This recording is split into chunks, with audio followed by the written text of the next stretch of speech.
Well, my name's Felix, and I'd like to give my testimony.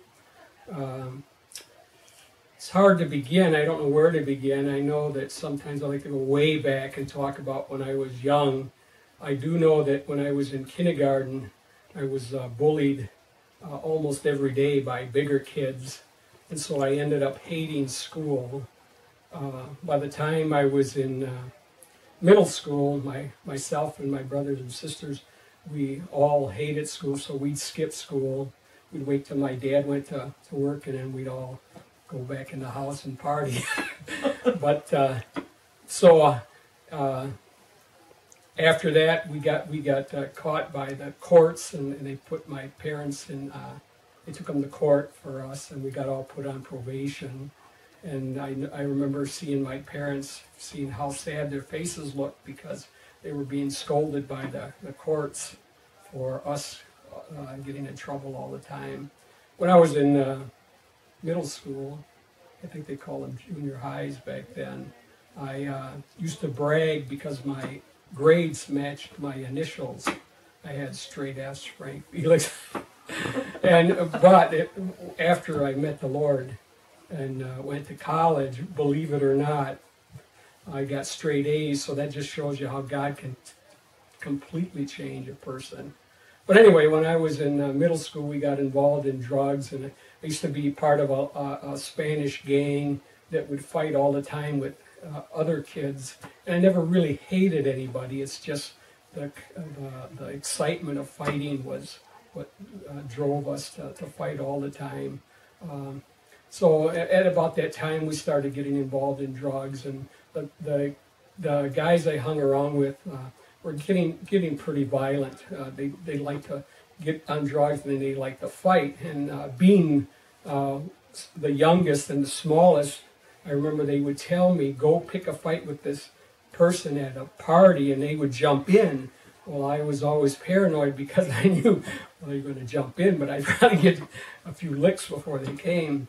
But anyway, getting on drugs and getting violent, I was become very paranoid all the time. I really believed that by the time I was 21, I'd either be in prison or I'd be dead, and that's what my future looked like. And so I was paranoid all the time. Then about 1971, my parents actually gave us money to buy. Instead of gifts, they gave us like $20 a piece. Well, we ended up buying drugs with that. And I had overdosed on something, I'm not quite sure it was. So I'm laying in my bed and I'm hallucinating. And in this hallucination, I hallucinated that I went to hell. And my brothers were trying to hold me down, and to me, they looked like they were demons. So I'm trying to escape from them, and they're holding me down and all. They did this all night. Well, I woke up and I remember that my parents were Catholic, so I remember yelling, "Oh, Mother Mary, save me." And the next morning when I woke up, I was in a pool of sweat. And then my brothers explained to me that they were holding me down because I was trying to jump out of a two-story, we lived upstairs, and I tried to jump out of a two-story window. And that was my first experience. I felt like I owed Mother Mary something. I was still alive. So I went to the Catholic Church, which was a few blocks down, and I went to church. But when I opened the door, and I just couldn't go in, I ran back home. I just said, I can't do it. But I still get drunk, and it was interesting because about that time, my sister, she wasn't saved, but she went to a rummage sale and bought two of these great big Bibles, these family Bibles, and she gave me one. And I began to read this thing. Well, I'd read it, and I'd close it as fast as I read it because it said no thief or no drunkard or no liar or nothing would enter the kingdom of God, and I was all those things. So I would read it, and yet it scared me, and then I couldn't resist reading. So anyway, those two experiences, when I started getting drunk and on drugs with my brothers, I'd always, and my friends, I'd always argue with them about things that I was reading in the Bible. So they were saying, what's wrong with you? Every time you're high, all you want to talk is about the Bible. So that was God working in my life. Then that summer, it was 1971, two of my brothers drowned. One the younger one, who was 9, fell into river, and the older one, who was 16, jumped in to save him, and they both perished. Well, I remember that I was there at the river when the divers were looking for their bodies, and I was on my knees and I was saying, please God, save my 2 brothers, but they found them both dead. But God was already working in my heart. So I remember going to their funeral. It was at a Catholic church, St. Rose, and I remember seeing my 2 brothers in the casket, and I had my first revelation. It hit me that I knew that they were dead, but that they weren't there, that their bodies were there. And I remember thinking, boy, it's like, that's like a peanut. The shells were there, but the peanuts were gone. And my 2 brothers their bodies were there, but their souls, their spirits were gone. And that was the first revelation I had about there being an eternity, except for when I was high on drugs. I think that hallucination about going to hell was somehow the Lord speaking to me. So anyway, I remember it was at that time that I just completely wanted to give my life to God. And so I did. And so my life was never the same. Now, being Catholic, I thought that this was a call to be a Catholic priest. I didn't see any young people have, like me at my age. There was just nobody. They were all old people at this church.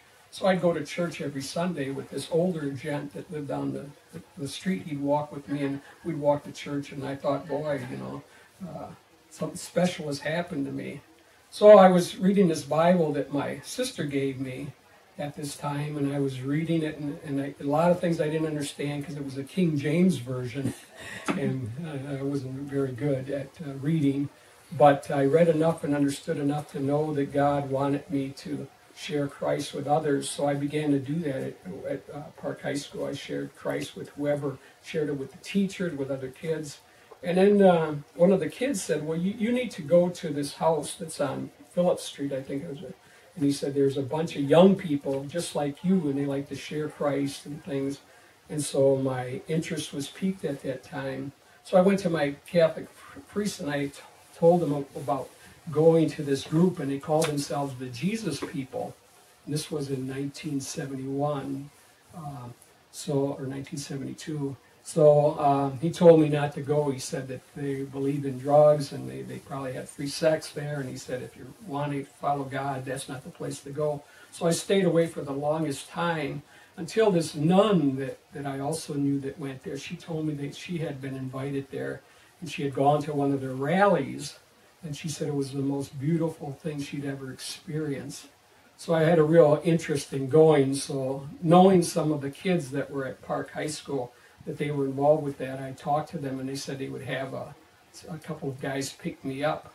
Well, when they showed up, they were hippies, long beards, long hair at that time, ponytail, and I think it was Tom Peterson, Pete Pascal, and Dennis Karen that I remember. And I thought for sure they were on drugs because their eyes glistened. And I just thought, man, what did I get myself into? But anyway, I ended up going to this rally with them, and I'd never seen anything like that. It was at the Memorial Hall, and it was filled with young people my age. I've never seen so many young people, and I just thought, wow. And then what they would do is they'd go up and they'd share testimonies like I'm doing now. And I remember hearing all these young people talking about how God had saved them from the same things that I was being saved from. And I remember telling myself, Lord, I'm telling the Lord, that's what I want to be like. So I ended up writing a letter and putting it on my priest's door and just ringing the doorbell and running because I was afraid to face him. But in the letter, I basically said that I wanted to become a Jesus people. So that's how I became saved. And I carried a lot of baggage. I mean, everything from drugs to smoking to drinking that the Lord was dealing with for years after this. And but the Lord did just save me. I remember, like I said, when I was in school, I got straight F's in junior high. And when I was in high school, my first year, then I got saved, I had all D's, F's, and incompletes. Well, the Lord put it in my heart to ask each teacher to forgive me, to go back and ask them to forgive me, and if there's anything I could do to correct those grades. And a lot of them simply said, well, if you do this extra work, we'll give you at least a passing grade. But that allowed me to complete high school. 3 years later, I had a 2.14, but I completed high school. And then I felt, which was the strangest thing because I struggled in so many subjects, I felt the Lord leading me to go to college. And that was a big choice because, like I said, I really struggled. But I went to college, and I remember working hard, and I would read these textbooks, and I'd say, I just don't get it. It just doesn't make sense. And my first quarter, I got like 4 D's and 1 F. And this was after working real hard, so I was ready to quit. But the Lord wouldn't let me, so I stuck with it. And every year after, I ended up getting better and better grades. And at 1 year, I've got the transcripts to prove it at home, I got straight A's at Carthage College, and I ended up graduating magna cum laude from there. So I ended up becoming a teacher again, which interesting because I hated school, and yet that's became my profession. And the Lord has been good to me. He's given me a wife that you couldn't believe. I couldn't believe. I didn't get married till I was 38. I was often depressed about that. But the Lord gave me a wonderful wife and 2 good kids. So he just completely turned my life around. And as you heard Colleen's testimony, it's really worth it because I'm not perfect, and God is still dealing with my life. But I tell you, from what I've come from to where he's brought me is just a miracle. And I know that the Lord is doing that. Now I'm praying for some of my families, and I've seen some of them showing interest in the Lord, and I really believe that some of them are going to get saved, and God's going to deliver them from their sins, and that's my hope for them. So that's my testimony, and like I said, it doesn't end today. Like I said, every year it just seems like things get better. I love the Lord more now. I'm almost 60 years old, and I love him more now than when I was young. It's just a beautiful relationship. And God is good. He is good. And so that's my testimony as far as today.